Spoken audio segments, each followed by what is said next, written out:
Sebelum peradaban darat berkembang semakin kompleks, ada orang-orang yang menembus batas-batas wilayah negara. Tidak mengenal kepemilikan tanah, berpindah-pindah dari satu gelombang ke gelombang air lainnya. Mereka adalah pengembara lautan dengan pengetahuan kuno perbintangan, mempersembahkan ari-arinya kepada samudra yang mereka hormati, yang akan menghidupinya kelak. Tarik jangkar kapalmu, kembangkan layar.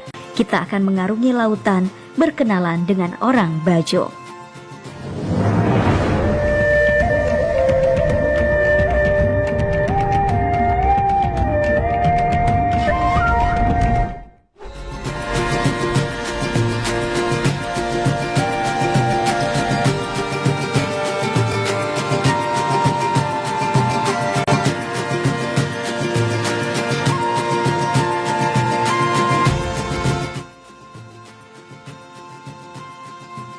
Sebenarnya orang-orang bersahaja ini tak suka disebut Bajo, karena Bajo sebenarnya adalah sebutan ejekan dari orang-orang di luar Bajo.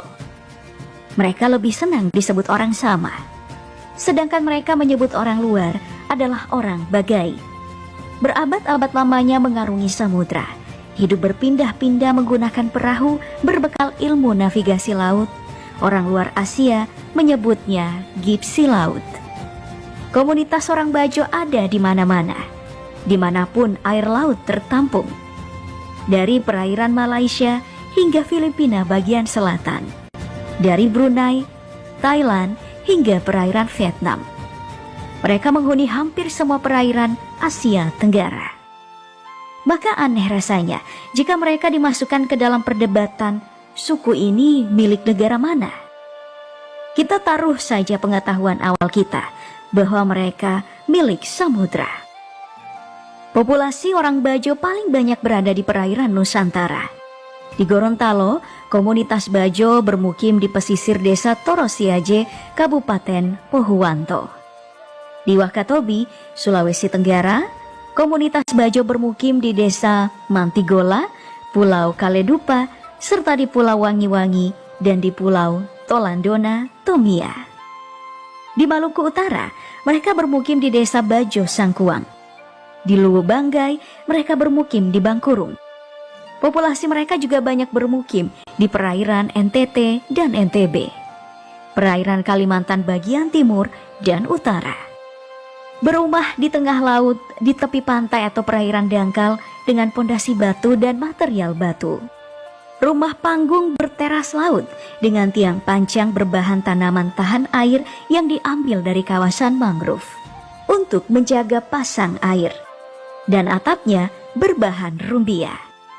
Ada rumah yang berisikan lebih dari satu kepala keluarga.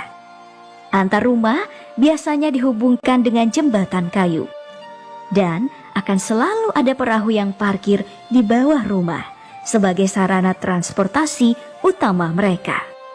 Perahu dayung tradisional tanpa mesin motor. Karena tak terbatas patok tanah, bahasa di semua komunitas orang Bajo hampir sama. Hanya sedikit dipengaruhi bahasa orang daratan di masing-masing tempat mereka bermukim. Berasal dari rumpun bahasa sama Bajau, satu kelompok dengan bahasa Barito Raya, yang berakar dari rumpun besar Melayu Polinesia. Jadi, masih familiarlah di telinga orang Asia. Jika tidak berlebihan menyebut, orang Bajo adalah nelayan legendaris yang menggantungkan hidupnya dari perburuan di lautan. Dengan 3 cara tradisional, memancing, memanah, dan menombak langsung ke dalam laut. Dari sebuah jurnal penelitian IAIN Sultan Amai Gorontalo yang terbit tahun 2020, dari kegiatan berburu ini mereka melahirkan 3 tradisi melaut yang memakai jangka waktu, terutama di komunitas Bajo Gorontalo. Pertama adalah melaut dengan perahu dayung kecil selama 1 hingga 2 hari, lalu kembali ke pemukiman. Kedua adalah melaut selama beberapa minggu hingga berbulan-bulan, mengajak seluruh anggota keluarga. Dan ketiga adalah melaut beramai-ramai menggunakan banyak perahu selama beberapa bulan, bisa sampai menetap di tengah lautan. Selama itu pula mereka pantang membuang abu pembakaran ampas makanan minuman, puntung rokok, air cucian olahan masakan, air perasan jeruk, dan pantang mencuci di perairan.